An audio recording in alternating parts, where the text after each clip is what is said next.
Hey, good morning to everybody. Happy Tuesday. It's Daryl here. It is bright and freaking early, man. It's 3 a.m. here in Connecticut on the East Coast. I actually woke up late this morning. It's just, it's good. It's back to work after the holiday, and everybody's going to think you think it's Monday when it's actually Tuesday. Yesterday, I thought it was Sunday all day when it was actually Monday. I woke up late this morning, even though I don't actually have to punch in anywhere. And it's just, it's one of those back to work days after a holiday, and it's tough. All right, so I put together this video. There's going to be down in the job description, down in the video description. There's going to be two links, and there's two stories, and I'm kind of ambivalent about both these. Do you remember I think it was George Bush that said something about being a compassionate conservative? Remember that? When I was going through these stories this morning, I kept flip-flopping. And the reason I'm doing this video is I want you guys' opinions. I want to see what the majority of people that watch my videos, what you guys think about these two topics. I almost, like I said, I can consider myself almost like a conservative compassionate. The opposite of George Bush. He was a compassionate conservative.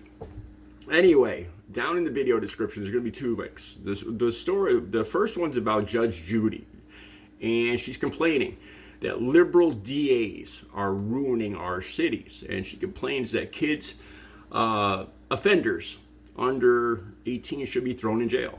She says you're just as dead if you get hit in the head by a lead pipe if the person who did it to you is 30 or he's 18 or he's 16, you're just as dead. That's her reasoning, and I kind of flip-flop on this, and I've got some experience. She also says, there's no excuse for bad behavior, alcohol, drugs, upbringing, all this stuff. She says it's no excuse, and I got my own theory. I flip-flop on this, and I'll get into that in a second. The second story is about Jelly Roll, and Jelly Roll says, I've done other stories. I'm learning more about Jelly Roll by doing these videos. He says that weed is keeping him clean, that smoking marijuana is keeping him away from harder drugs like codeine. He says in a world without green, he would be using codeine. He's quite a songwriter there, and right off the bat, I'm one of those people that say, well, you're not really clean. You're California clean. But I'm being a hypocrite because I use medically assisted treatment, methadone, to get myself clean. So, I'm flip-flop. I'm very ambivalent about both these topics. So let's get into them. Let me get into them. Let me tell you my quick opinion, and I want your comments on this. Okay, Judge Judy. She says that, age doesn't matter. These young kids shouldn't get off. They should be thrown in jail. The first thing that comes to mind is I'm no medical professional, but I know that under the age of 18, young people's minds aren't developed yet. They do not have the capacity for seeing the results of their actions, seeing what comes down the road. They're not fully developed, so I have a hard time throwing them in jail. But then if something happens to my mother or somebody in my family, I'd want them thrown in jail. When I was younger, now I could see how things affected me. I lost my father when I was 9. My mother started dating a policeman. That policeman did terrible things to me, the worst things you could imagine to a man could do to a young boy. The worst things. And I started using, and I could see for 40 years of my life I was off the tracks. And looking back, I could see how a lot of the stuff that happened to me, how I ended up where I ended up. I started out being a quiet kid, good grades, and I ended up hanging out in motorcycle clubs and selling cocaine. And I'm not making excuses here, but I could see how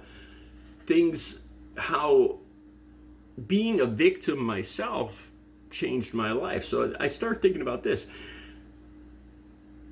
These kids, you don't know what to do with them, because if you put them in a facility that's for kids, for under 18, a lot of these kids are gonna victimize other kids.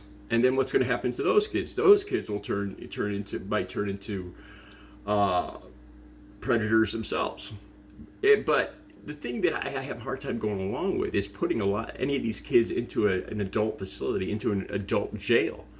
Because you know what's going to happen to them. You know they're going to be victimized. You know the terrible things that are going to happen to them in that jail. They're not going to be able to defend themselves. And you know the god-awful things. I mean, as a society, as supposedly the greatest country in the world, can we do that to our, even though our, some of these offspring, some of these younger kids are, seriously criminal offenders? Can we just put our hearts aside and throw them in an adult facility? I don't know. If it happened to my family, I'd probably want them in an adult facility. Screw it. But we're actually victimizing the kids ourselves because we know what's going to happen to them. There's not a good answer for this. There's no easy answer for this. There's really not. When you have here's one of the answers I came up with: put their parents in jail. Whoever their parents were, their mother and the father, if the kid turns into a serious criminal and victimizes people under if he's doing this as a youthful offender, put the parents in jail. That I wouldn't have a problem with. All right, I want to know your opinion on this because I don't have an answer for this. I don't think any kind of forward society, any kind of great society could take even these delinquent children, these delinquent kids, and put them in an adult facility, because you know what's going to happen to them. Can you really turn a blind eye to that? Can you really do that? The whole eye for the eye for an eye, tooth for a tooth thing.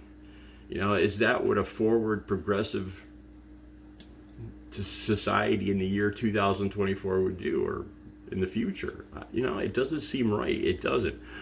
Okay, let's move on to Jelly Roll now. As soon as I saw this, my gut instinct was, Jelly Roll is saying that he's smoking weed keeps him calm. It calms his nerves. It calms his anxiety. And when I got clean and sober, I was being prescribed a methadone, and I would go to the clinic. There was all these rules. I got urine tested weekly. I had a counselor I had to see weekly. I had to answer to a lot of things. There was a lot of rules. I had to go to NA meetings, and a lot of that stuff, those regulations, it was prescribed by a doctor. And those regulations, it wasn't just the drug, it was the regulations, the weekly urines. As soon as I got on methadone, about 2 or 3 weeks in, I realized that the craving, it occupies the receptors, the opiate receptors in your brain. And I realized the cravings were going down. And I was like, oh my God, I could do this. I could get clean. My big problem then was stopping using cocaine, because methadone doesn't help you with cocaine, doesn't help you with liquor. And I had to quit all that stuff if I wanted to stay on the methadone program and get out of the hell of heroin addiction. And that was tough, and I did it, and I'm very proud of that. I mean, after the methadone started working and the cravings went down for heroin, I think most people that are in these programs all of a sudden turn to crack and cocaine, and that's what I did. And it took a lot of willpower, and a lot of going to these NA meetings, and a lot of the regulations and the framework in the methadone program helped me get clean. Okay, and here's another thing too. When I used to go to the program, I used to drive there. They watch you for the first couple of weeks, medically, to see how it's reacting with you. And then after that, I could drive in there, get my dose, and drive out, and drive all day. I wasn't impaired, is my point here. Now with marijuana, there's no usually, in Jelly Roll's case, I don't think there's any doctor prescribing it. There's no framework, there's no counseling, there's no other assisted programs or framework, for this. That's what kept me clean with the methadone. Also, driving impaired. With marijuana, there is you can be driving. I used to smoke pot, and I used to drive, and I forgot. I totally forgot how I got somewhere. That was usually the case. I would just daydream, and I was on autopilot. So I know there can be impaired driving with marijuana. So some of these are different. Am I being a hypocrite by saying, I come on here and I talk about how the benefits of methadone and how it got me clean. I've been clean and sober for 17 and a half years. And then here's the bottom line too. if you are on methadone, are you clean and sober? I've always considered myself clean and sober when I was on methadone. Does he consider himself actually clean when he's smoking marijuana? I don't. I don't consider him clean. Basically because methadone and Suboxone are prescribed drugs, prescribed by a physician. And if you're taking them as prescribed, going through the framework and the regulation and the meetings and all that, then it doesn't count as being under the influence of drugs, as using. You are clean. I believe that, and I don't think marijuana falls in that same category. You're California clean on marijuana. See, so I'm kind of ambivalent. I'm kind of a hypocrite actually for both of these. Because I don't think putting kids in adult prison. I don't know if it's right. I don't know if any civilized society could do that. But if it was my own family, something terrible happened in my own family, I'd want the worst punishment possible. I would not want that kid back on the street ever again. I'd want his ass in jail forever if he did something to my family. It's hard. These are hard questions. They are. There's no easy answer to them. The easy answer is being the tough guy, saying, "Oh, throw him in jail forever." That's the easy. That really is the easy answer. That's the pat answer. That's the answer. Where you look like you're solving the problem. Throw their ass in jail forever. But you're really not solving the problem, because you're going to create more criminals. You're going to. It's not really solving. It's not solving the problem, in my opinion. And the thing with marijuana, I don't believe smoking marijuana is staying clean, because it's not prescribed by a doctor. There's no counseling or anything else that goes along with it. No framework for staying clean from other drugs. That's what kept me clean. The urines is a lot of it. That's what kept me clean. Knowing that I was going to have a urine is what kept me on the straight and narrow for those years, and for these years now, 17 and a half years. Let me know what you think. Jelly Roll, is smoking weed, is that really staying clean? And what to do with violent youthful offenders? Throw them in jail and throw away the key? Or what? There's no easy answer.